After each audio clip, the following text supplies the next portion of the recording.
Do or do not. There is no try. What we do in life echoes in eternity. Vida se abre camino. My mom always said life was like a box of chocolates. You never know what you're gonna get. Ya no corras, Macario. ¿Para qué? Get busy living or get busy dying. One step at a time, one punch at a time, one round at a time. Keep your friends close, but your enemies closer.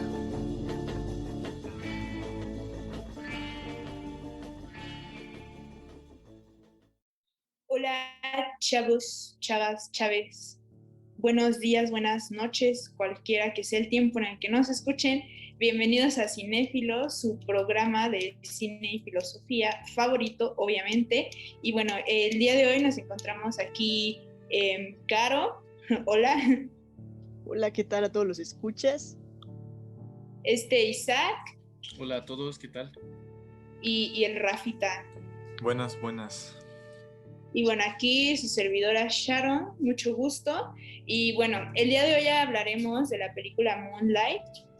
Y bueno, Moonlight es una película del 2016 dirigida por Barry Jenkins, ganadora del Oscar a Mejor Película, como todos lo recordarán, le ganó a La La Land, en un evento bastante curioso y cómico.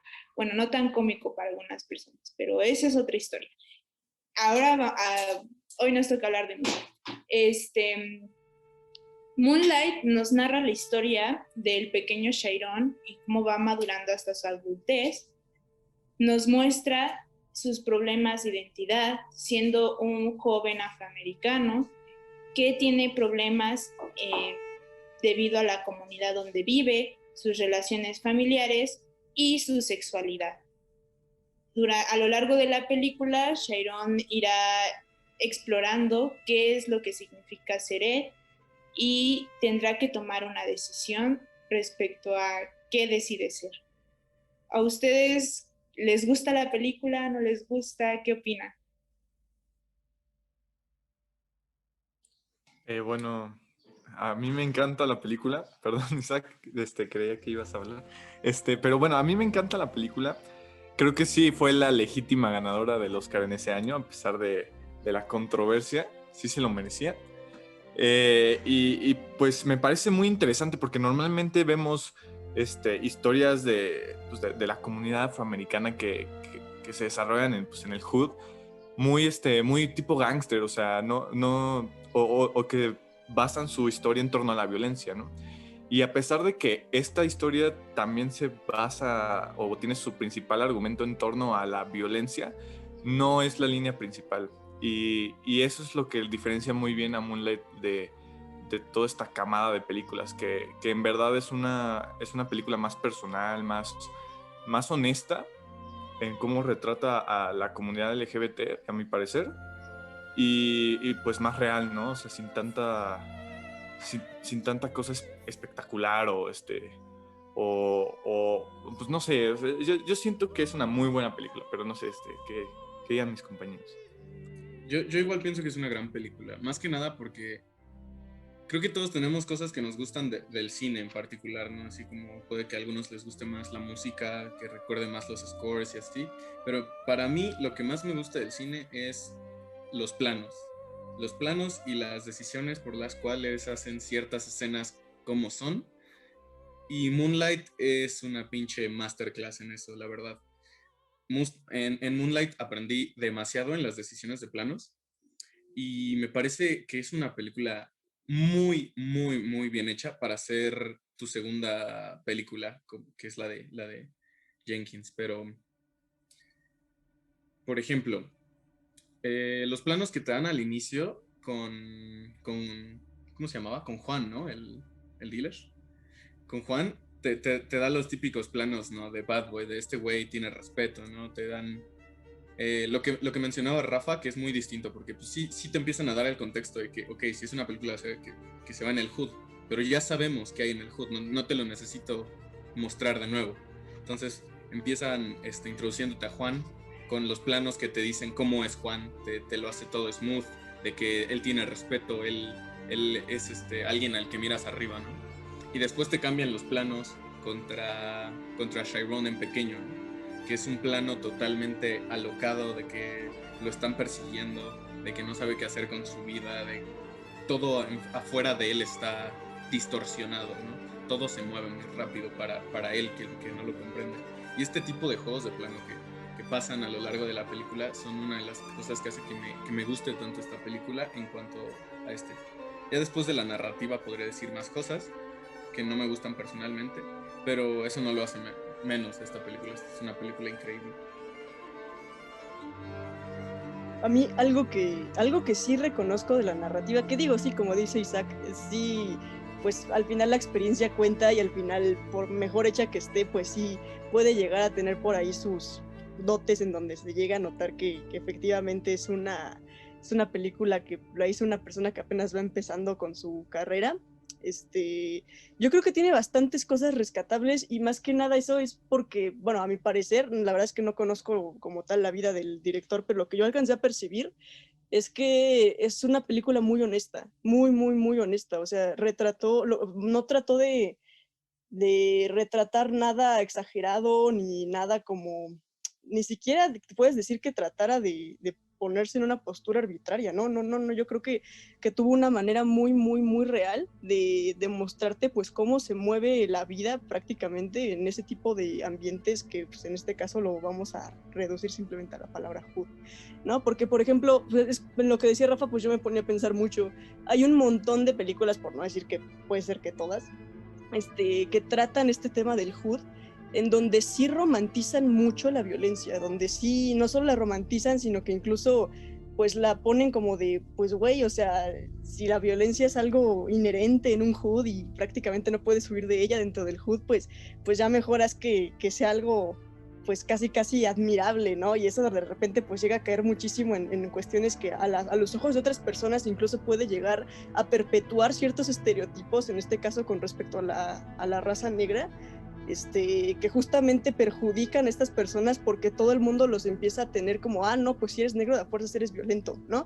Y en el caso de esta película de Moonlight, yo creo que a pesar de que sí tiene la violencia muy, muy metida en la trama, realmente es un tema más que nada como de decir, güey, la violencia está metida porque hay veces que neta no les queda de otra, hay veces que neta su vida está tan complicada, están tan encerrados en una situación tan delicada que tienen que ser violentos o se mueren, o sea, tienen que meterse en esas cuestiones y en esas prácticas o simplemente no sobreviven, pero no porque quieran hacerlo, sino porque su entorno no les permite otro estilo de vida. Y esa crítica que uno alcanza a retraer de la película, a mí se me hace muy rescatable, muy, muy, muy, muy rescatable, porque pues eso es justamente, yo les resumiría simplemente, es una película muy honesta y creo que sí vale la pena verla, porque a pesar de que a lo mejor, no sé, aquí en México el hood tenga unas cuestiones diferentes, y digo hood entre comillas porque pues el hood es más un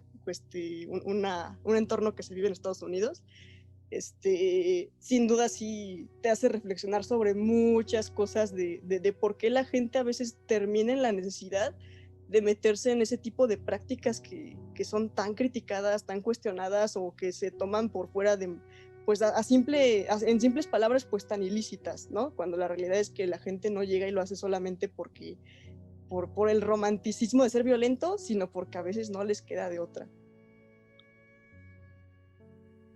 Sí, bueno, concuerdo mucho con sus opiniones, sobre todo con lo que dijo ahorita Isaac, de lo de los planos.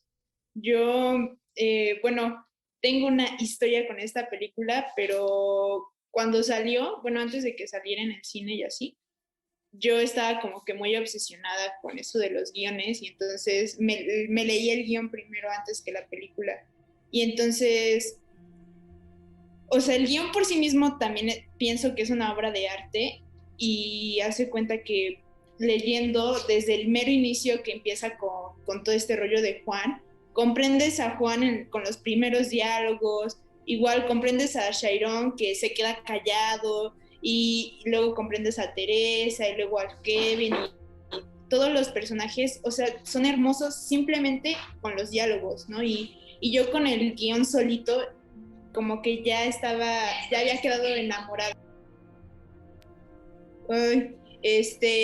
Ya había quedado enamorada con eso, ¿no? Y cuando vi la película, o sea, era justo lo que venía en el guión, pero sin embargo era algo muchísimo más rico, ¿no? No solo eran los personajes y sus diálogos y cómo actuaban y se movían y se vestían, sino eso, la cámara, los colores, los movimientos, la edición, wow, esa edición y yo amo, pero amo el score de esa película. Yo luego sí escucho la cancioncita esa de los violines, o sea, siento que es tan emocional y tan como que cuando empieza a sonar esa musiquita se crea un supercut efímero de belleza y eso, wow, me lleva como al borde de las lágrimas, ¿no? Y eso solo es como experiencia estética, porque también pienso que como película con discurso trae muchísimo que sacar y que tiene muchas cosas que decir la película, y el director y los actores, dice algo, tiene una esencia importante y una fuerza importante, y yo pienso que por eso también fue muy importante que ganara el Oscar cuando lo ganó, sobre todo porque era como o gana Moonlight o gana La La Land, y La La Land era como, o sea, a muchos les gusta La La Land y yo lo sé y lo respeto, pero yo pienso que La La Land es como simboliza un Hollywood blanco, heterosexual, que en realidad son como historias pues de Hollywood, ¿no? O sea, así como de musical y todos bailan y lo que sea, ¿no? Y pues está bien, pero sin embargo también Moonlight lo que hizo en ese momento fue recordar, o sea, sí, o sea, hay muchas cosas muy buenas y que nos dan placer, pero hay que recordar que el cine es arte y que el arte tiene que ser político y que el arte debe abrirnos los ojos a las diversas situaciones que existen e incitarnos y promovernos a no solo a tener conciencia, sino quizás hacer algo al respecto. Y bueno, obviamente el contexto de Chiron y de Moonlight y todo eso es un contexto muy estadounidense, sin embargo, pues también adquieres conciencia tanto de clase como de discriminación LGBT y del racismo y todo eso también en México, ¿no? Y te das cuenta que aunque no exista la situación de Chiron en México, pues sí existen cosas igual así súper degradantes y aberrantes que pues uno tiene que considerar y ser empático y no solo decir así, no sé, mugres cholos, ¿no? O sea, pues sí, o sea, pues son cholos, pero pues no es como que uno nazca y diga, sí, voy a ser cholo porque ya, ¿no? Se me hincha, ya, ¿no? O sea, son un montón de situaciones sociales, familiares, que a uno lo llevan a volverse así, ¿no? Como dijo esta Cara hace rato.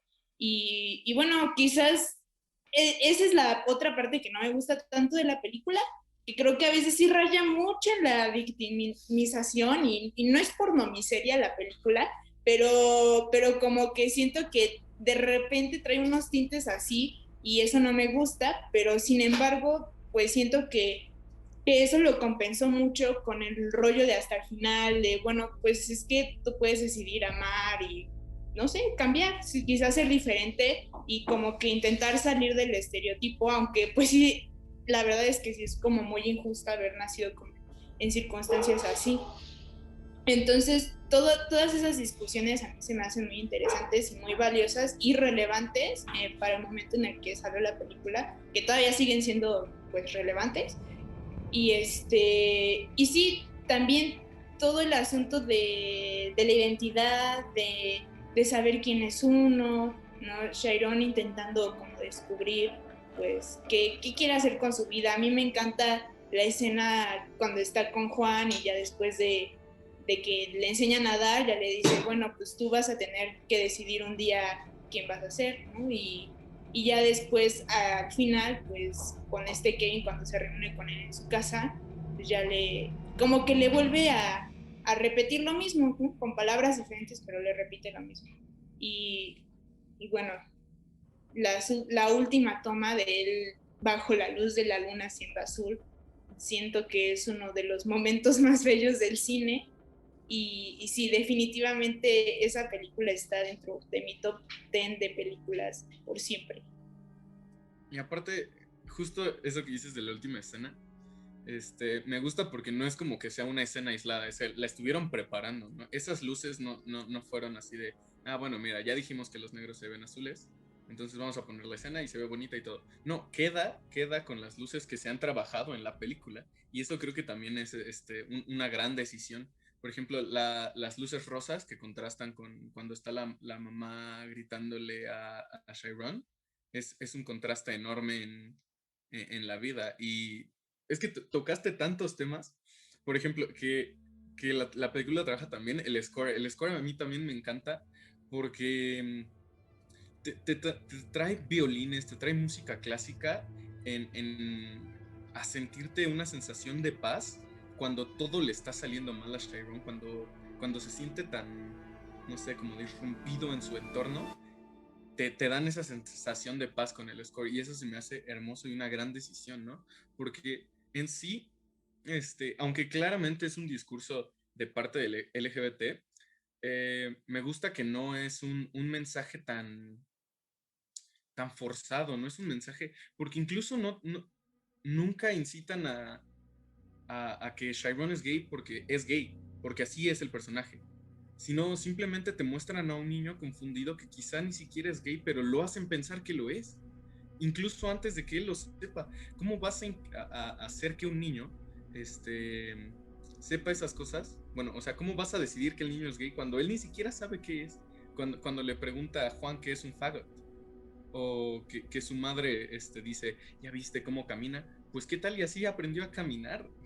No tiene nada de malo. Entonces, Chiron puede ser muy bien un personaje asexual, un personaje bisexual, un personaje heterosexual incluso, y el discurso seguiría siendo el mismo, porque le imponen ser algo que él ni siquiera sabe qué significa, y al final cae en la presión de reprimir eso, que cuando está reprimiendo tanto ser que le digan que es homosexual, quizá incluso él piensa que es homosexual erróneamente, porque no sé si me estoy dando a explicar, pero todo el tiempo se basan en que Chiron es gay, pero ¿qué tal y no lo es? Sí, yo creo que sí queda muy incógnita siempre eso, porque de hecho al final, o sea, en el tercer capítulo de la película, nunca dice él si es gay o no, o si sigue sintiendo cosas, ¿no? O sea, porque, bueno, yo algo que sí pienso, y que sí pienso firmemente, es que sí estaba Chiron pues enamorado de Kevin. O sea, quizás no así como que pensar, ay, sí, estoy enamorado de él y en San Valentín le voy a dar una cajita de chocolates. O sea, sino más bien como que sentí una atracción, ¿no? Y era una atracción que venía como de una especie de admiración hacia Kevin por su seguridad, quizás, no lo sé. Y, y yo siento que sí lo amaba, ¿no? Ya sea como amigo o como románticamente, sexualmente, lo que sea. Sin embargo, pues yo creo que ahí sí hay algo, ¿no? Pero aún así queda indefinido, ¿no? Porque justamente como que ese es el chiste de la película, de que Chiron no sabe qué onda, ¿no? No se sabe definir. Y por eso, pues cuando Kevin le empieza a besar y le empieza a agarrar el pene y así,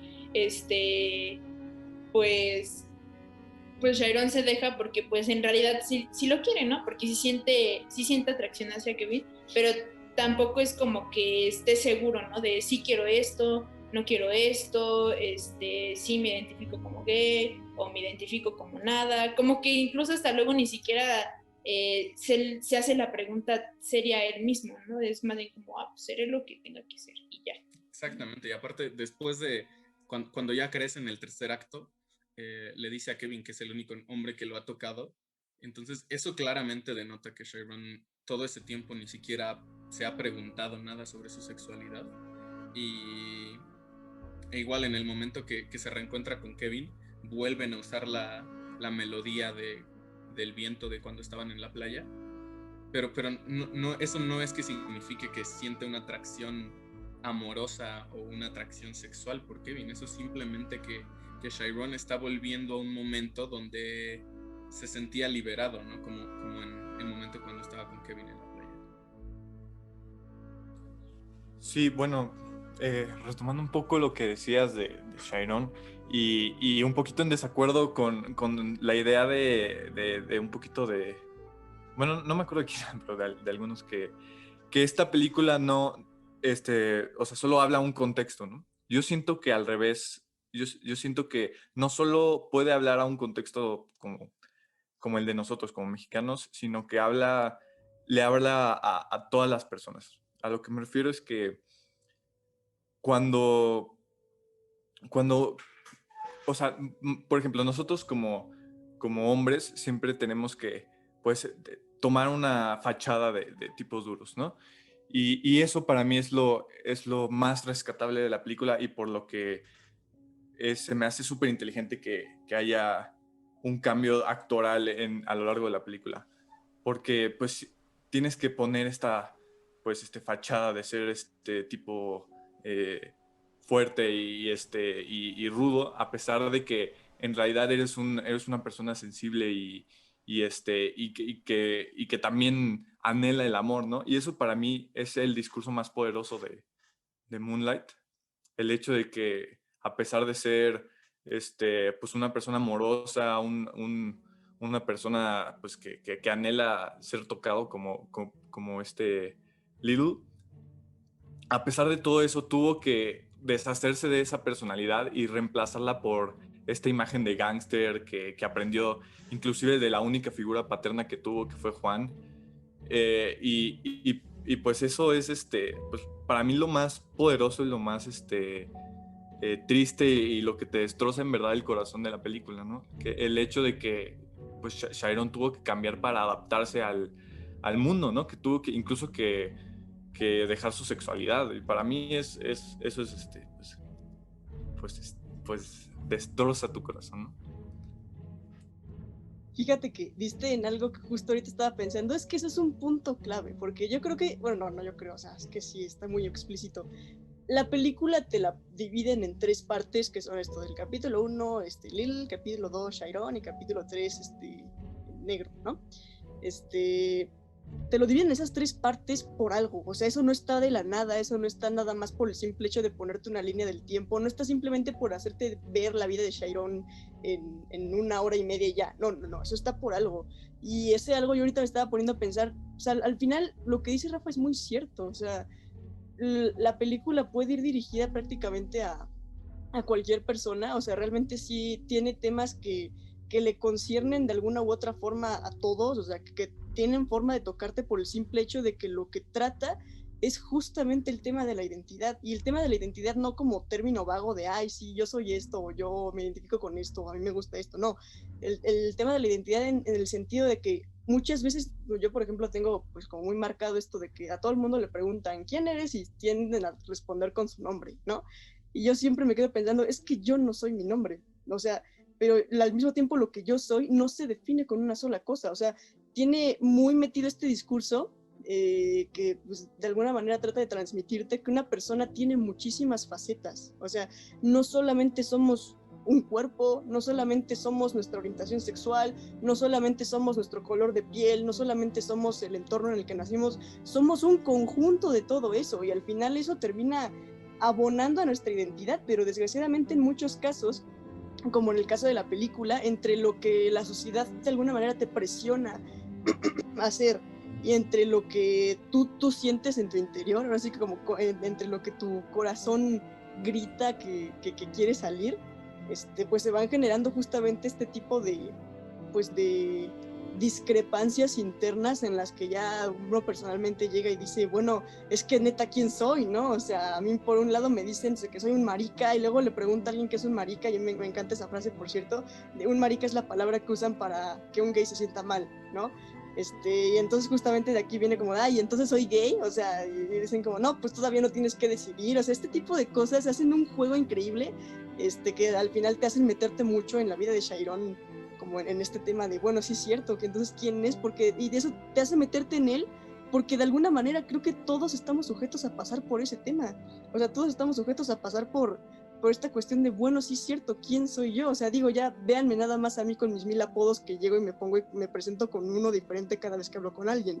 O sea, sí es todo un tema. Pero justamente porque es todo un tema, Esto es... Espera, antes de que cierres, Ajá. quiero decir algo importante, porque dijiste lo de los apodos, y eso es muy, muy, muy importante, que nos presentaron a los 3 actores con 3 apodos distintos, y como decía Sharon al inicio, el guión hace que presentes, que sepas quién es muy rápido, que ubiques al personaje muy rápido, y es por eso, porque vas evolucionando como persona, y por eso ese cambio actoral significa la evolución, y ese apodo, los apodos que le ponen, tiene mucha carga, porque por ejemplo el apodo de Little ya está detonando que es un apodo que a él no le gusta, pero en ese momento cuando él se presenta como Little ya está aceptando ser lo que la gente dice que él es.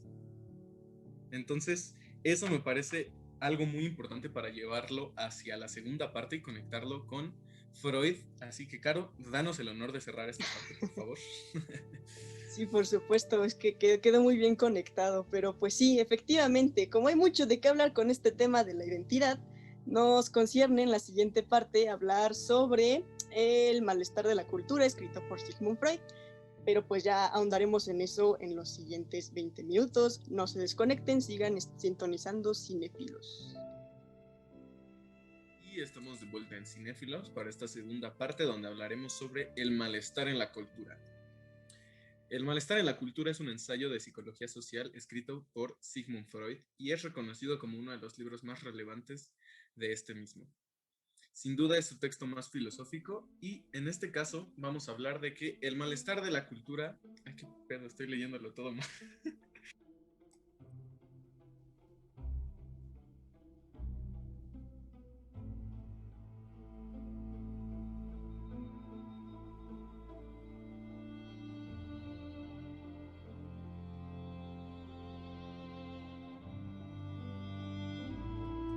Y estamos de vuelta en Cinéfilos para hablar sobre el malestar en la cultura de Sigmund Freud. El malestar en la cultura es un ensayo de psicología social y es reconocido como uno de los libros más relevantes de Sigmund Freud hasta el día de hoy.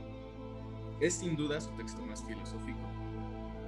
En este texto describe el malestar que sentimos los hombres en la sociedad gracias a la represión que vivimos cada día por la forma en que la sociedad se ha construido. Y todo esto explicando mediante una serie de argumentos la contradicción que existe entre las pulsiones individuales y las restricciones impuestas por la cultura. Y ya que este es un programa de filosofía y yo soy un gran nietzscheano, me veo en la obligación moral de hablar un poco sobre Nietzsche, ¿no? Porque esta idea sobre Freud la desarrolla gracias a una idea que encuentra Nietzsche en El origen de la tragedia, cuando él está estudiando los festines dionisíacos. Estos festines donde se liberan las ataduras del hombre, tal como lo describiría Nietzsche, que básicamente en lo dionisíaco hay que atreverse, porque hay mucho que ganar y hay mucho que perder. Lo que se pierde, básicamente, para Nietzsche, él consideraba que era la razón. De ahí que venga la expresión de perder la razón, que es que te lleve a la locura. Una vez que te adentras en lo dionisíaco, puedes o perder la razón o simplemente dominar las pasiones que tiene el hombre. Esta idea la retomaría Freud en este libro, donde él describe que el hombre en estos festivales se liberaba de todas las ataduras que le ponía la sociedad, de todas las represiones que tenía que estar para convivir en sociedad. Y esto suena mucho, estas ataduras suenan mucho al Leviatán de Hobbes. Cuando empezamos a formar la sociedad, es importante simplemente entregar este poder que tenemos, y este poder nos regresa ataduras a los hombres. El Leviatán es el que previene de que regresemos a este estado de guerra, este homo homini lupus, como lo decía Hobbes, un estado de todos contra todos, porque básicamente cuando nosotros cedemos este poder de hacer lo que queramos, de matarnos entre todos, al Leviatán, el Leviatán es el que se va a encargar de reprimir estas pulsiones entre sexuales, entre violentas, que tienen todos los hombres y todas las mujeres, para traer una armonía en sociedad. Así que, pues, después de divagar un poco sobre este texto, ¿qué les pareció el texto? ¿Qué encuentran en el texto? chafa. Yo concuerdo con el Sharon. A mí no me gusta. No me gusta Freud. Freud se me hace una persona pedante. Pero este libro sí lo noto como el más filosófico de Freud y el que más influencias tiene de Nietzsche y que. Porque de todos modos él era un fan de Nietzsche, ¿no? Pero mi problema con Freud es que muchas de sus ideas me cagan, pero sí le encuentras el sentido, ¿no? Sí sabe llevar un hilo en sus argumentos, ¿no? El hecho, o sea, se me hace interesante el hecho de que pues, la sociedad o la cultura dicta formas de comportamiento y que las se funcionan para mantener una armonía, como decías, y que al final pues es para llevar un orden, ¿no? Pero aún así no termina de cuadrarme en mi cabeza muchas de sus de sus ideas y pues, no sé, estaría muy, muy feliz de poderlas debatir con ustedes, ¿no? No manches, yo cuando estaba leyéndolo justamente tenía el temor en la cabeza de no manches, voy a llegar a echarle pestes y qué tal que toda la gente acá tiene unas ideas de Freud de no, es bien chingón, no sé qué. Me alegra mucho saber que podemos estar de acuerdo en esto. Esto es medio off topic, pero es de esas cosas que digo, sí, cierto, por eso sigo haciendo este programa con esta gente, por eso me caen bien. Digo, aunque discutamos, el conflicto es parte de nuestra relación, pero no hay pedo, porque eso lleva a algunos debates, pero después de hacer ese pequeño comentario. Sí, efectivamente, yo también tengo muchos pedos con Freud, y efectivamente también tengo muchas ideas que por ahí, como dice Rafa, llega a ser frustrante porque tiene una manera tan elocuente de decirte las cosas que te hacen sentido, y es horrible porque tú lo escuchas y dices, no estoy de acuerdo con esto, y a mi parecer esto no es, o sea, esto no puede llegar y ser una verdad absoluta, pero al mismo tiempo Freud tiene una manera muy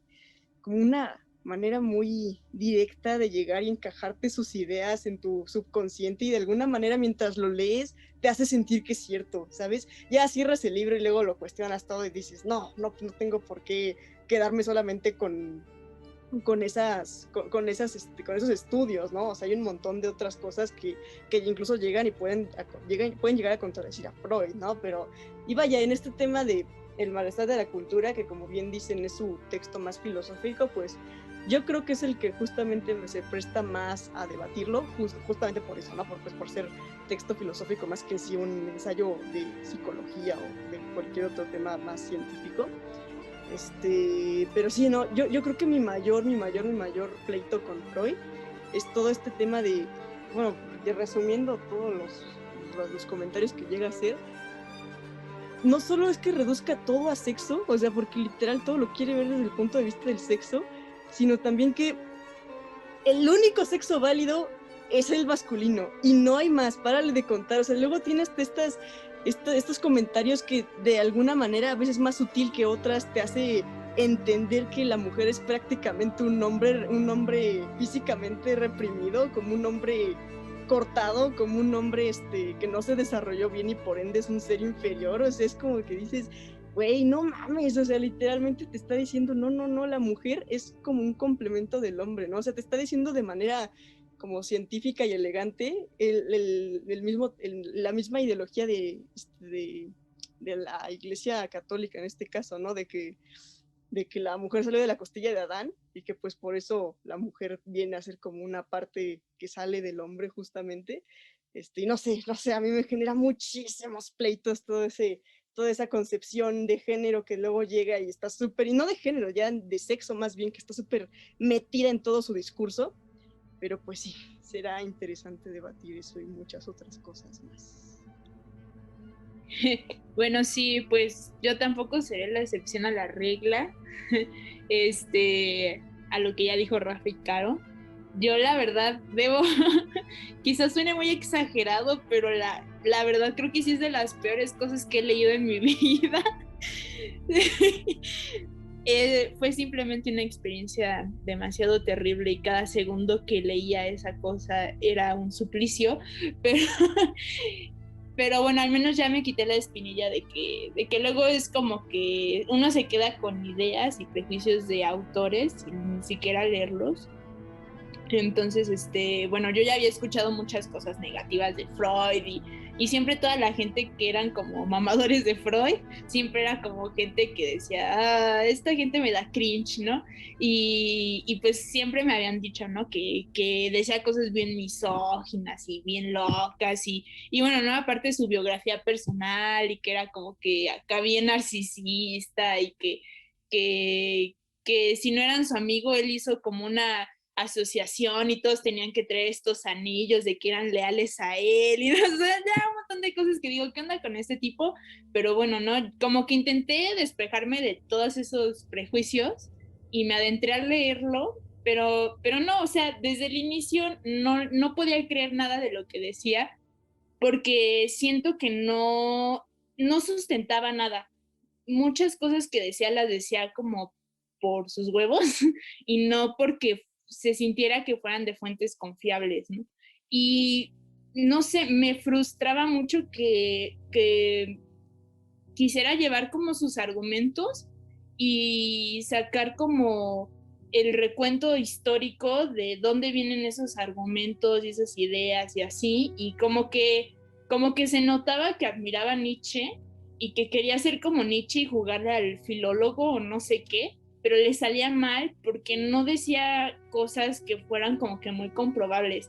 O sea, de la nada decía que no sé, que la religión, el sentimiento religioso venía de nuestra necesidad paterna, una cosa así, y era como que, ok, bueno, tú me estás diciendo esto, pero pues yo por qué te tengo que creer eso, ¿no? Esa afirmación con la que vas a proseguir argumentando las demás cosas que vas a decir. O sea, quizás a ti te suene lógico, pero pues para mí no es obvio. Para mí no es obvio por qué dices eso de que la religión viene de nuestra necesidad de un papá. O sea, para mí eso qué, ¿no? O sea, explícamelo por favor, quizás. Y no, o sea, como que de la nada se saca así afirmaciones muy seguras, pero de cosas muy fuertes, que es como, bro, o sea, con esto vas a fundamentar un montón de cosas, pero sin embargo esta afirmación no tiene ningún cimiento, no me estás diciendo nada de dónde viene. Y bueno, ¿no? Dices, bueno, voy a creerle y voy a pensar que sí sabe lo que está diciendo, pero luego te topas con cosas de las que uno sí sabe y te das cuenta de que no sabe nada. O sea, por ejemplo, de la nada empezó a decir que los primeros indicios de la urbanización venían de Roma y ahí yo sí dije, ay no, este güey sí no tiene ni idea de lo que está hablando. O sea, el urbanismo se remonta hasta la prehistoria. O sea, ¿qué diablos? ¿De qué está hablando? Entonces, como que fueron varias veces, yo creo que como 2, 3 veces, que me encontré con afirmaciones así, que yo con mis propios conocimientos sabía que eran cosas que no eran verdad. Entonces, por lo tanto, desconfiaba mucho de las demás afirmaciones que decía y sentía que todo lo que decía era súper cuestionable porque lo decía por sus huevos. Entonces, sí me frustró mucho, pero bueno, ya cuando empezó a hablar como de sus reflexiones propias de todo esto de la cultura y de que tenemos que ceder pues como que nuestros instintos para sacrificarlos, para tener como la seguridad social y todas esas cosas.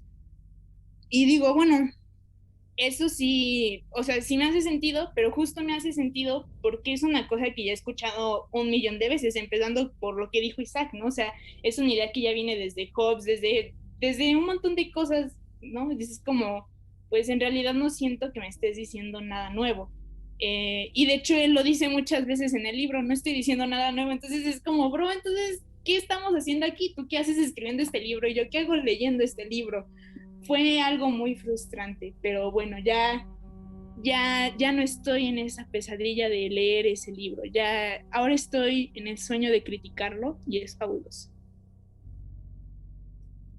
Y yo quiero hablar sobre lo que decía Caro, porque sí, totalmente, si leemos otros textos de Freud que van más enfocados al psicoanálisis, podemos claramente encontrar la división que tenían sus textos entre hombre y mujer, que tuvo que llegar otro autor a complementar, ¿no? Si Freud decía el complejo de Edipo, pues tenía que llegar alguien más a decir del complejo de Electra, aunque por ahí hay ciertos debates que no conciernen al tema de hoy, sobre si Freud incluía dentro del complejo del Edipo a las mujeres o no. Pero creo que todas estos debates sobre Freud y sobre su persona no van con este libro, porque este libro sin duda ha recopilado una parte importante de la sociedad, y es que no podemos ser felices, y cómo los hombres dentro de la sociedad no pueden ser felices, cómo la gente que está dentro de la sociedad va a sacrificar siempre ese sentimiento de placer, ese sentimiento de pues sí, de felicidad, pero no encuentro otra palabra, de armonía, más bien es lo que quería decir. Este sentimiento armónico lo va a reemplazar por la seguridad y las ventajas que trae vivir en sociedad. Todos estos lazos, estas pulsiones sexuales, que sí, como decía Carlos, Freud siempre ha tenido, y en general toda la escuela de Viena ha tenido siempre una fijación por explicar las cosas de la parte sexual, porque en alguna parte del libro dice que dice muchas pulsiones, por ejemplo la sexual, y luego relata todo sobre la sexual, que básicamente Freud dice que vamos a encontrar la forma de reemplazar todas nuestras pulsiones sexuales en sociedad con lazos de fraternidad, con lazos parentales, con diferente tipo de lazos entre colegas, entre familia, ¿no? Y la incompatibilidad que tienen estos lazos con nuestra pulsión verdadera es lo que nunca nos va a generar un malestar, y no va a generar que seamos plenos, y siempre vamos a estar pensando en que nos falta una cosa, siempre nos vamos a sentir incompletos, y esto es lo que lo hace relevante hasta el día de hoy, que creo que vivimos nosotros en la época donde más la gente se está centrando en que no es feliz, en que tienes que buscar cierto propósito de vida. Si tan solo Pixar ya sacó una película sobre eso, creo que es una idea muy relevante hasta el día de hoy, como los hombres no nos podemos sentir plenos en la cultura. Sí, sin duda el tema como tal, vamos, o sea, por así decirlo, la trama de su narración, sí, por supuesto que es un tema de conversación muy, no solo válido, sino también muy valioso, ¿no? O sea, sí, es definitivamente algo de lo que, pues, a lo mejor no es que digas, uy, se tiene que hablar, pero pues sí se tiene que hablar, sino que también es algo que, pues sí, como decíamos incluso con la película, pues sí nos concierne a todos, ¿no? Porque efectivamente creo que todos entramos en ese colectivo de cómo chingados le hago para ser feliz, ¿no?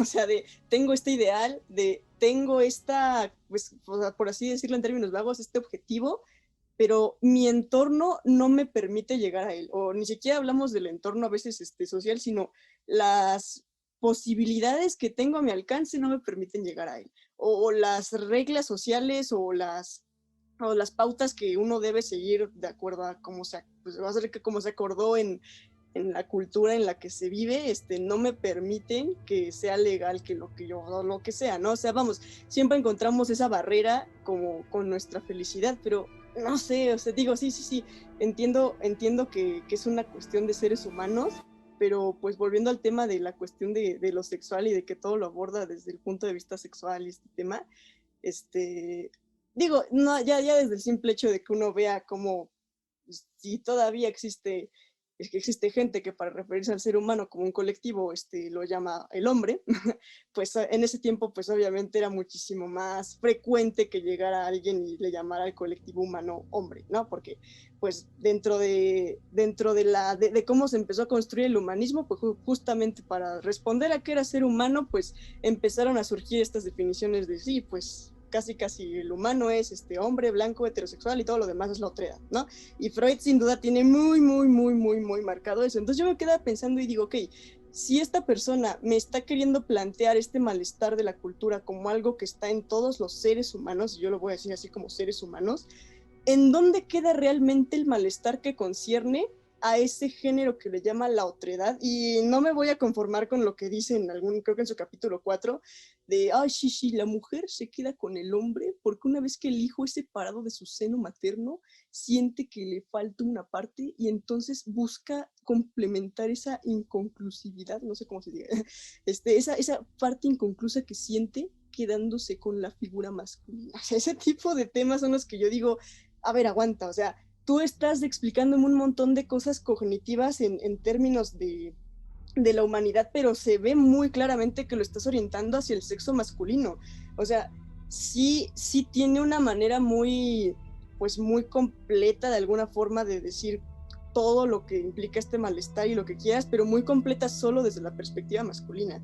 Y ya con ese simple hecho yo digo, pues sí, ok, sí se puede hablar de un malestar en la cultura si lo queremos ver con ese nombre, pero definitivamente hace muchísima falta llegar y de alguna manera ahondar más en este tema de perspectivas que vayan más allá de ese concepto que se tiene de humano, que pues en este caso viene a ser como hombre blanco heterosexual, y que vaya, no me quiero adelantar, pero pues es muy curioso mencionarlo así cuando sabemos que la película que se va a tratar igual en este capítulo más adelante para relacionarla es justamente Moonlight.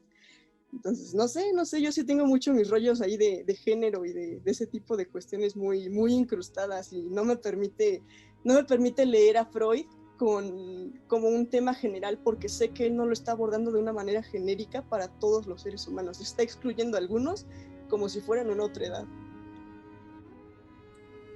Sí, creo que lo que dices es un muy buen punto, Caro.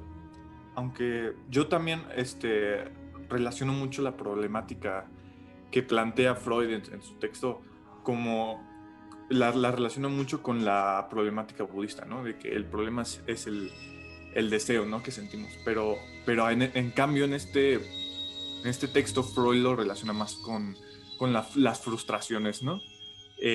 Aparte de las frustraciones sexuales y familiares que ya, pues ya todos nos sabemos de pie a pa con Freud, que todo tiene que ver con el sexo y demás.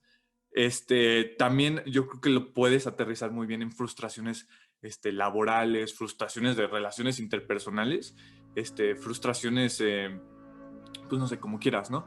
Y al final esas frustraciones son las que te terminan cambiando tu personalidad y la forma en la que te relacionas con los demás. Yo creo que esa es en verdad la problemática, y aunque sí estoy de acuerdo que Freud sí excluye mucho a minorías, entre comillas, yo creo que pues como es igual Freud víctima de su tiempo, de que pues era lo común solamente referirse a hombres blancos heterosexuales, yo creo que igualmente podríamos rescatar muchas de sus ideas y separar al autor de su obra y aterrizar esa problemática en el contexto que quieras, ¿no? Igual si eres por ejemplo, ya hablaremos más a fondo de la película, pero si eres, por ejemplo, una persona negra, LGBT en situación de pobreza, pues igual tus frustraciones van a ser de falta de oportunidades, de falta de recursos en tu entorno, de falta de expresión pues emotiva y pues demás, ¿no? O sea, problemática también de drogas, por ejemplo, en tu madre, que puede causar que te dé menos pues amor, y eso implique que te desarrolles de una manera poco pues poco oportuna, poco eficiente, no sé. Y pues yo creo que igual podríamos aterrizar más la problemática en diferentes situaciones, ¿no? Yo estoy totalmente de acuerdo con lo que dice Rafa, básicamente porque este texto habla más sobre la sociedad en general que los individuos, ¿no? Y cómo la forma en la que está planteada la sociedad nunca va a resultar en hombres plenos, en hombres sanos. Y este concepto lo aterrizo más desde el punto de que Freud es alemán y la palabra Mensch igual cae en lo mismo que en el español. Mensch, para referirse a la sociedad, se usaba como nosotros usamos hombre, usábamos antes hombre para referirnos igual a la totalidad, ¿no? Y sí, puede ser una traducción barata, puede ser que no, pero no creo que importe el género o la orientación de la persona, ya que mientras yo releía este texto, tenía a Chiron en mente y eso nunca afectó mi percepción del texto, porque las ideas están ahí, las ideas. Siento yo, la mejor obra de Freud, bueno, dentro de sus 2 obras de psicología social, que siento yo que son sus 2 mejores libros, porque no tratan estos problemas que tiene Freud como persona al escribir en sus otros libros de psicoanálisis.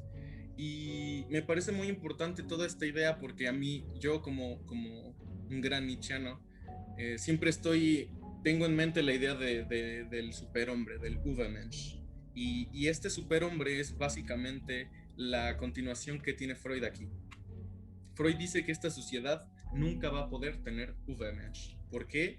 Porque cuando tú tienes a un hombre cuya sociedad le reprime todas sus pulsiones, lo haces neurótico. Y todas las personas que vivimos en sociedad somos unos neuróticos. Y esa es una de las premisas del psicoanálisis freudiano, que todos somos neuróticos hasta cierto punto.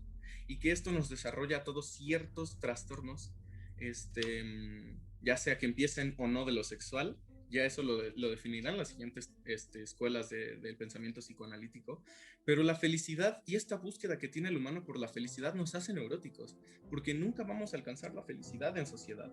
Y es algo que hay que reconocerlo, porque Freud se pregunta cómo desde el inicio de la civilización, sea cual sea, no puede ser que no tengamos hombres plenos. No puede ser que la mayoría de la gente en sociedad siga insatisfecha. Han pasado miles de años y la gente sigue insatisfecha. Y aquí Freud no te está diciendo una respuesta, te está reiterando el problema. Porque este es un problema que como psicoanalista en práctica llegas con mucha gente, llega mucha gente y te cuenta desde el diván que están insatisfechos, que están cansados, y no importa cuál sea la causa, siempre es que están viviendo en una sociedad que no los va a ayudar a llegar a esta plenitud. Ya después te hablará Freud sobre el principio de realidad, que es lo que mencionaba Sharon para escapar en la religión, pero creo que esto no viene muy al caso con el tema que vamos a tratar hoy, que es el de Chiron, que me gustaría sentarme más en el principio del deseo. Porque no importa quién seas, tú tienes pulsiones desde el ello o desde el shadow self para Nietzsche. Tú tienes pulsiones y sabes que las tienes y las estás reprimiendo todo el tiempo cuando estás hablando con la gente, cuando estás socializando. Y este tipo de pulsiones que no reprimes te podrían hacer parecer como un animal. Pero ¿qué está en malo en actuar como animal a veces? Cuando estás en un festín dionisíaco, que puedes dejar la razón de un lado y empezar a ser un hombre pleno, aceptando todas las partes que hay en un hombre pleno, incluyendo las que están en tu subconsciente y en tu inconsciente. Y creo que con esto es como suficiente Freud para llegar a aterrizarlo a Chiron. Porque Chiron, siento que bueno, es más, lo diré empezando la siguiente parte, porque creo que ya nos pasamos del tiempo. Así que síganos escuchando, y esto es Cinéfilos. Y estamos de vuelta en esta tercera parte de Cinéfilos. Y quería arrancar con la idea de que el mensaje de Moonlight no es tan simple, realmente. Es una gran representación, sí, pero tiene bastantes mensajes que se pueden leer entre líneas. Y a mi parecer no es el típico mensaje de, ok, Chiron se volvió un vendedor de drogas porque eso es todo lo que conoció en su vida. Y simplemente, como no vio más allá, terminó convirtiéndose en lo único que conocía. Y ese no es el mensaje. Para mí el mensaje no es tan simple y no puede ser reducido. El mensaje va más allá sobre la represión que tienen los hombres negros en la cultura estadounidense en general.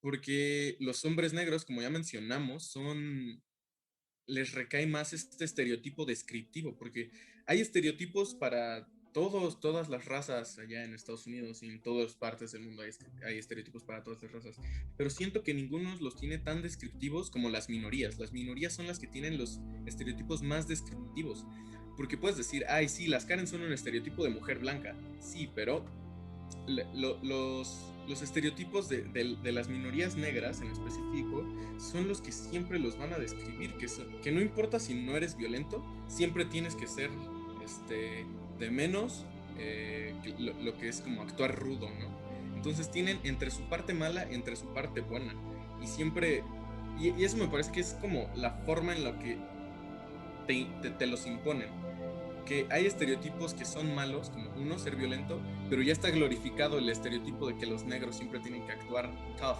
así de ser tipos duros. Entonces ese es lo que predomina.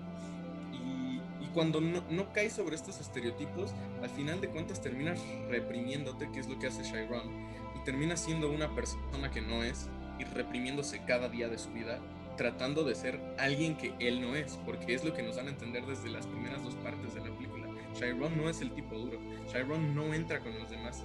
Desde el primer plano que tenemos a los niños jugando, vemos cómo él se va de los demás. Él simplemente camina y a él no le gusta la vida que él debería de llevar, o la vida que a él le imponen que debería de llevar. ¿Qué opinan ustedes sobre Chiron, sobre su psique? Yo siento que más bien no solo habla de las personas negras o del contexto del hood. O sea, yo siento que más bien esa es una excusa para aterrizar el problema general social, ¿no?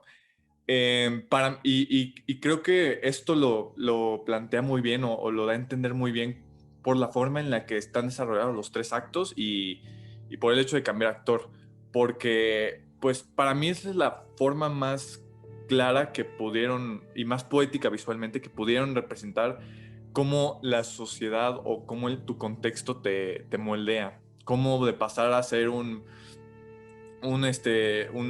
niño pues tímido, excluido de las demás personas, pasas a ser un adolescente que comete actos violentos y cómo pasas a ser un adulto que tuvo que tomar este rol de, como dices, de ser thug y, o sea, no sé, ser más rudo.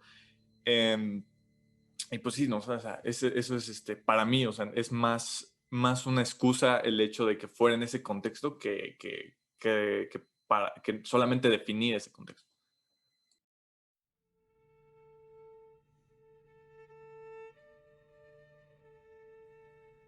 Pues sí, o sea, es que bien descrito todo, la verdad. La verdad es que me quedé tanto pensando en, sí, pues es que sí es eso que se me olvidó que también tenía que llegar y opinar. Pues es que sí, o sea, vaya, lo que sí es definitivamente un hecho es que, pues como ya lo habíamos mencionado en la primera parte, Chiron no se ve obligado, así como bien dice Isaac, el mensaje no es simplemente de, sí, se convirtió en un gángster, vende drogas rudo solo porque es lo único que conocía. No.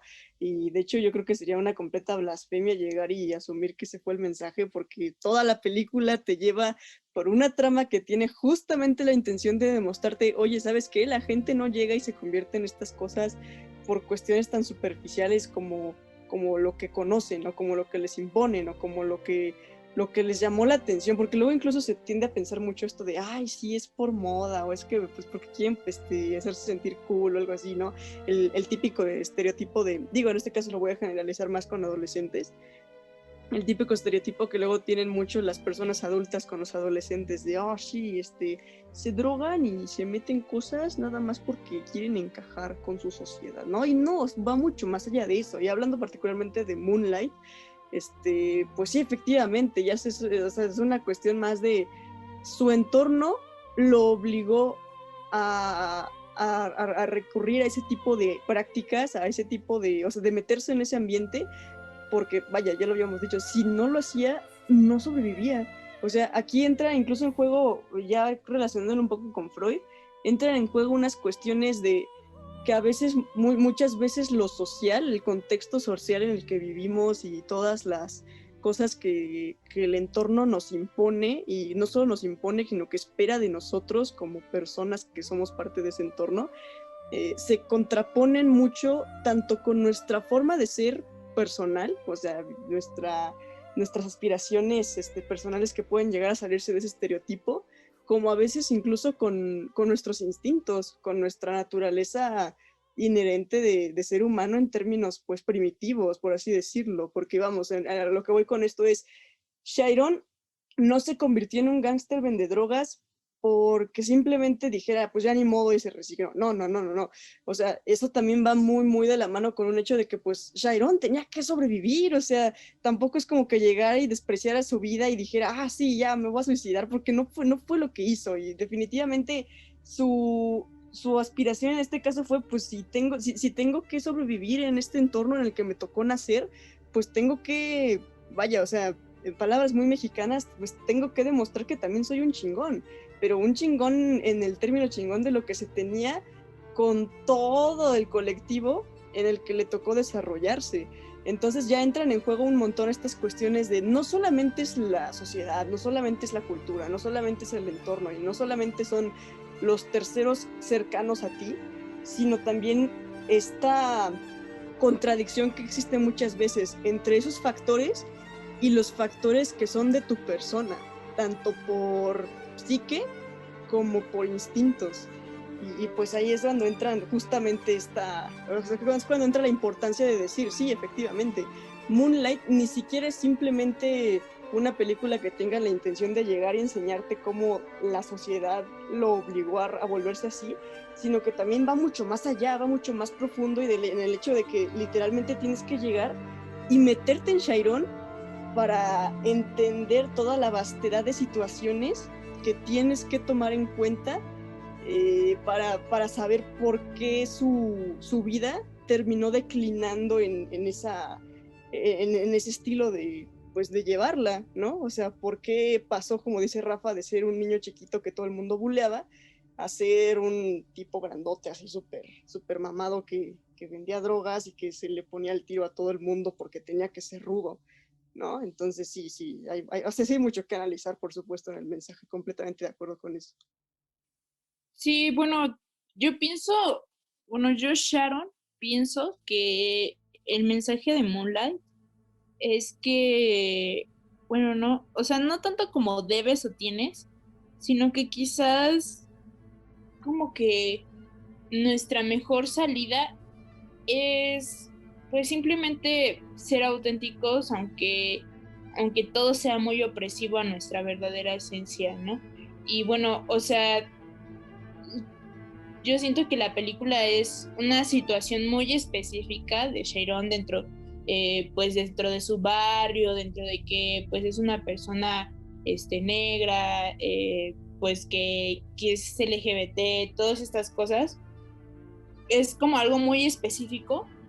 Sin embargo, yo pienso que eso mismo, como que de que no encaja, lo vuelve algo muy universal con lo que todos podemos empatizar, porque yo creo que todos alguna vez en nuestra vida, por alguna razón de lo que somos y de nuestra esencia, no hemos llegado a encajar dentro de un contexto, ¿no? O sea, pueden ser mil cosas, ¿no? O sea, porque uno sea mujer, o porque uno sea LGBT, o porque a uno le guste el reggaetón y está en una conferencia de rockeros, ¿no? O sea, cosas así, no lo sé, o sea, también que uno se meta a una clase de algo y haya pura gente que esté en contra de cierta cosa, pero pues tú en realidad genuinamente estás a favor de otra, ¿no?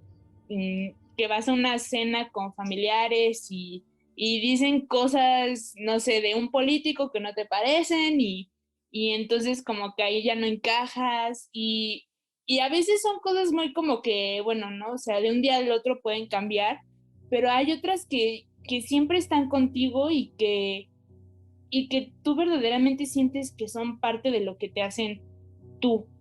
Entonces ahí es donde se vuelve muy problemático el no encajar por esas cosas esenciales de uno mismo, ¿no? Uno identifica como lo que uno es. Entonces yo creo que ahí está la principal conexión no solo con la audiencia en general, sino con este dilema, ¿no? Que del tema del texto, ¿no? Voy a decir el tema del texto y no de Freud. Yo pienso que más bien es el tema. De que al estar inmersos en una cultura y que una cultura tenga reglas, porque esa es la realidad, o sea, dentro de cualquier cultura hay reglas, porque si no, no sería una cultura, o convenciones o dogmas, paradigmas, siempre entre todo ese vasto conjunto de cosas que crean una cultura, va a haber algo dentro de uno mismo que no va a encajar. Y esa cosa no podemos evitar que deje de ser lo que somos. Entonces ahí va a crear ese conflicto, ¿no? El dilema de, o sea, yo como ser humano social, pues no me puedo ir a vivir a una isla, ¿no? O sea, bueno, a lo mejor y sí, pero no nuestra situación no es esa, ¿no? O sea, muy pocas personas vivimos aisladas en una isla, todos vivimos inmersos en una sociedad. Entonces, pues nos vemos como que en el dilema de encajar en esa sociedad y abandonar lo que somos, o simplemente pues seguir en la sociedad aunque nos rechacen, pero ser auténticos. Entonces yo creo que, no sé, o sea, como que a lo mejor es el equilibrio, no lo sé, pero yo me voy mucho por lo de luchar por ser auténticos, ¿no? Y luchar por lo que somos y bueno, no, o sea, aunque la sociedad nos reprima, pues al menos intentar defendernos hasta cierta manera, ¿no? Nuestra esencia, o lo que creemos que es nuestra esencia. Y si en el futuro cambiamos, pues ya veremos cómo eso se ajusta a nuestro entorno, pero pues al menos intentar hacer algo al respecto. Y no es fácil, no digo que sea fácil, o que a fuerzas lo tenga uno que hacer, pero pues yo creo que ese más o menos es el mensaje de la película, ¿no? De que Chiron es mil cosas que no encajan, y sin embargo siempre tiene en todos los capítulos, tiene gente a su alrededor que lo motiva a que siga siendo él, ¿no? O sea, Juana en el inicio, en su infancia, le hace mucho énfasis en que él tiene que decidir lo que él va a hacer, o sea, que él tiene que ser auténtico. Ya después en su adolescencia también va a estar Kevin, ¿no? Y le va a decir, o sea, bro, pues tú sé lo que tú eres y ya, ¿no? Y igual cuando es adulto, o sea, le repite lo mismo. Entonces, por eso yo pienso que ese es el principal mensaje, ¿no? De que pues sí existe esta fuerza de nuestro entorno que va a chocar con ciertas cosas que somos, pero pues nosotros también tenemos fuerza, ¿no? Y tenemos una fuerza para decidir y tener una palabra y quizás incluso hasta manipular ese entorno. Sí, totalmente. A mí lo que me parece el mensaje es la película en sí. O sea, los 3 actos en sí, y la duración y todo, cómo pasan los actos, cómo pasa la vida tan rápido y cómo te muestran que desde un niño llegó a ser un adulto y está descontento con quién es, por todo lo que nos muestran, estuvo descontento con quién era. Para mí el mensaje es básicamente, este pedo de definirte es difícil, este pedo dura años, dura vidas, así que simplemente no lo hagas más difícil, porque la gente lo tiene difícil con el entorno en el que vive, porque el entorno en sí en el que te desarrollas ya va a influir demasiado en quién eres, en cómo te comportas, en cómo vas a tratar de ser, ¿no?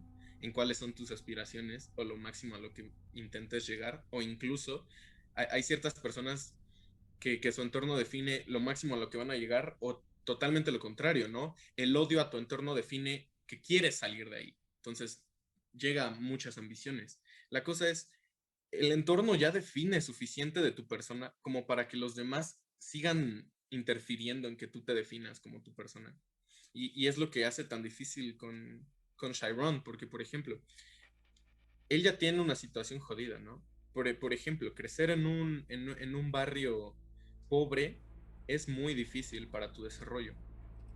Después, crecer en una situación donde no tienes un padre en casa es todavía más difícil. Y el padre que te queda simplemente no se encarga de ti porque se está drogando, todavía lo hace más difícil. O sea, Chiron tiene lo más difícil en su entorno y aún así tiene que lidiar con que las personas lo estén definiendo constantemente a él, en vez de él poder definirse en algún momento a sí mismo. Y todas esta sopa de problemas de que todo menos él se está definiendo, terminan a hacer que sea una persona que Chiron simplemente nunca fue.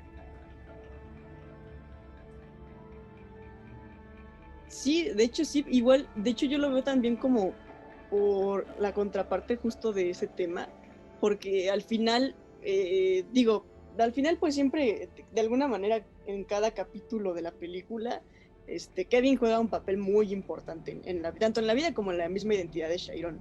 Y justamente en el último capítulo, así al final de la película, creo que está de más decir spoiler alert, porque todo el programa es un spoiler, pero spoiler alert, al final de la película, justamente esto, como, vamos, el hecho de que Chiron haya salido de su papel que había estado trabajando todos esos años de hombre negro rudo, que nadie se mete con él, cede, o sea, deja atrás completamente esa máscara que generó meramente por supervivencia social para mostrarse con Kevin cómo era realmente. A mí también se me hace una manera de transmitir el mensaje de que al final las terceras personas con las que nos relacionamos también van a influir, no solo para definir lo que no somos, sino también para definir o ayudarnos a externar lo que sí somos. Y en este caso Kevin era una muy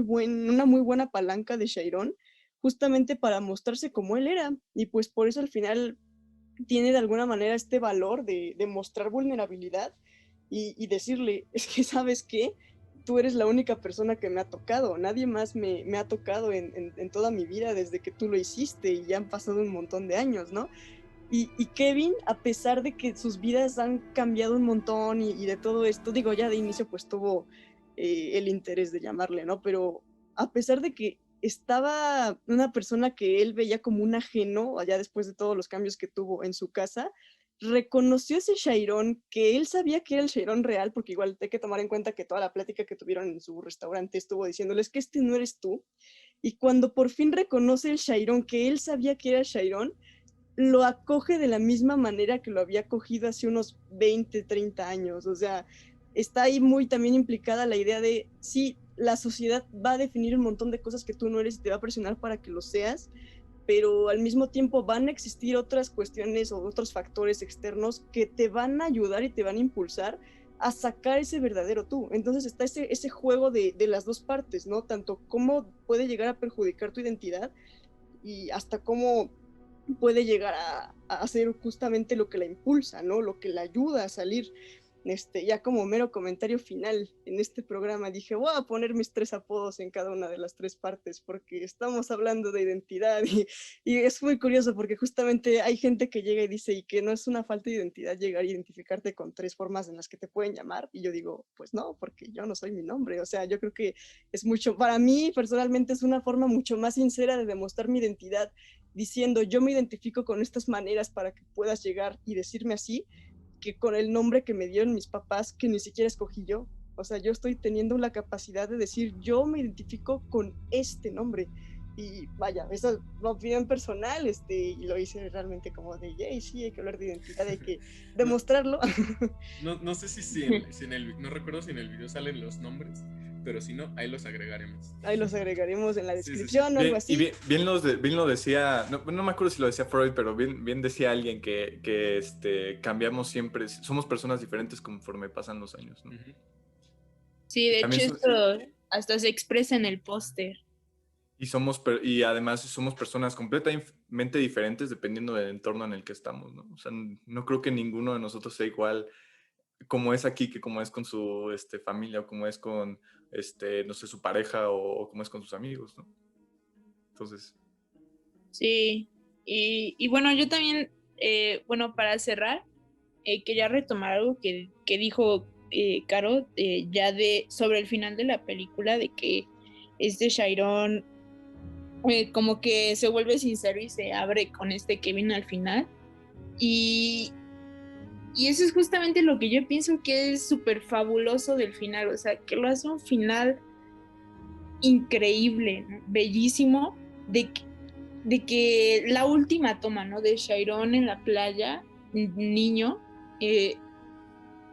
wow, o sea, de hecho es algo tan importante que de hecho la película en realidad está basada en un libro y el libro creo que se llama, si bien no me equivoco, Los niños negros bajo la luna son azules.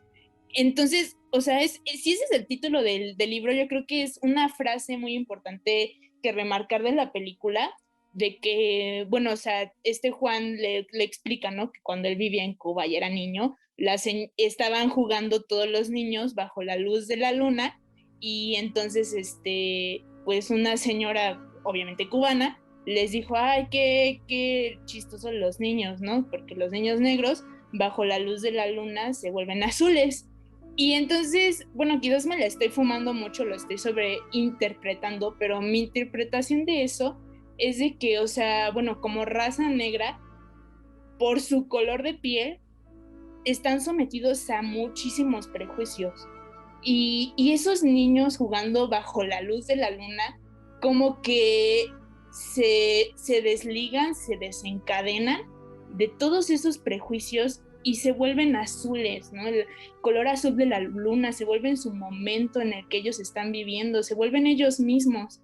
Y entonces por eso pienso que es tan hermoso que esa sea la última escena, ver a un Chiron niño azul, porque ese es el Chiron auténtico. Y nos muestran al Chiron auténtico en el momento en el que, después de que se abre con Kevin, ¿no? Entonces, wow, por eso pienso que es un final magistral.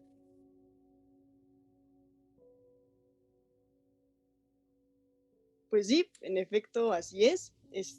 Pero bueno, está bien chido el tema, pero pues también hay muchos otros temas de los cuales hablar y como tal otros temas les vamos comentando que el siguiente capítulo realmente es una sorpresa hasta para nosotros porque nosotros tenemos idea de qué vamos a hacer, pero no, bueno, lo que sí sabemos es de qué vamos a hablar y eso es realmente lo importante y nos complace mucho avisarles que vamos a empezar con nuestra modalidad de hablar sobre series, no solo de películas, al final de cada cuarto de la temporada, que en este caso es el siguiente capítulo, comenzamos con ella. Vamos a abordar Evangelion junto con...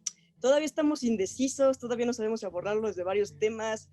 Exactamente, estamos indecisos porque claramente los problemas del Shinji son algo de lo que se habla normalmente sobre Evangelion. Empezamos grande, además. ¿No? Exactamente. ¿Estamos grande? Con una gran serie. Así que van a ser 2 episodios cada final de bloque. Con Evangelion terminaremos el bloque de la identidad. Tendremos 2 episodios donde hablaremos sobre el manifiesto cyborg, quizá, y también sobre un poco de Nietzsche y en general sobre todo lo que hemos leído de la identidad. Así que, sin más que decir, acompáñanos a ver cómo tratamos de hablar de Evangelion. ¿Cómo tratamos de resumir lo más importante de Evangelion en 2 horas? Todo un reto, la verdad. Todo un reto. Así que sigan sintonizándonos. Esto es Cinéfilos. Les habló Isaac, les habló... no sé quién tengo aquí al lado, pero para mí es Caro, Rafa y Sharon. Adiós. Nos vemos. A mí, aguanten, nada más me gustaría agregar, vamos, porque ustedes lo han pedido, vamos a empezar también con una nueva modalidad de, ustedes pueden mandarnos sus preguntas, cualquier pregunta que tengan de referente al tema, referente a las películas, referente a las series, o incluso referente a nosotros mismos y nuestras miserables vidas que fingimos que no son miserables en este programa. Cualquier cosa que ustedes quieran nos pueden preguntar y nosotros lo responderemos en una pequeña sesión de unos 2 o 3 minutos en el inicio de cada programa, empezando desde así que pueden dejar sus comentarios en un video de YouTube, pueden mandarnos inbox, pueden dejarlos en nuestra página de Facebook, en donde ustedes quieran. Recuerden que nuestras redes sociales son... Mándenos cartas a nuestras casas. También, sí, también es una opción. Preguntan por nuestra dirección en el inbox, no hay problema. Recuerden que nuestras redes sociales son cinéfilos con PH, _podcast. Me parece que sí tenemos el guión bajo, ¿verdad? Guión bajo antes, ¿no? Guión bajo cinéfilos podcast. Perdón, es que soy una persona disléxica. Sí, es _cinéfilos con PH Podcast. Así nos encuentran en todas nuestras redes sociales, en Instagram, en Facebook, en Spotify y en Apple Podcasts. Y ahora sí, sin nada más que decir, esto fue Cinéfilos con Isaac, Asek, Caro, Skirmix, como quieran decirme, Rafa y Sharon. Nos vemos hasta la próxima. Nos vemos, bandita. Un gran poder conlleva una gran responsabilidad. It's mercy, compassion, and forgiveness I lack, not rationality. Things you own end up owning you. No volteo al pasado, nene, me distrae del ahora. All the moments will be lost in time like tears in rain. ¿Sabes qué decía mi abuela? Si quieres hacer reír a Dios, cuéntale tus planes. Hasta la vista, baby.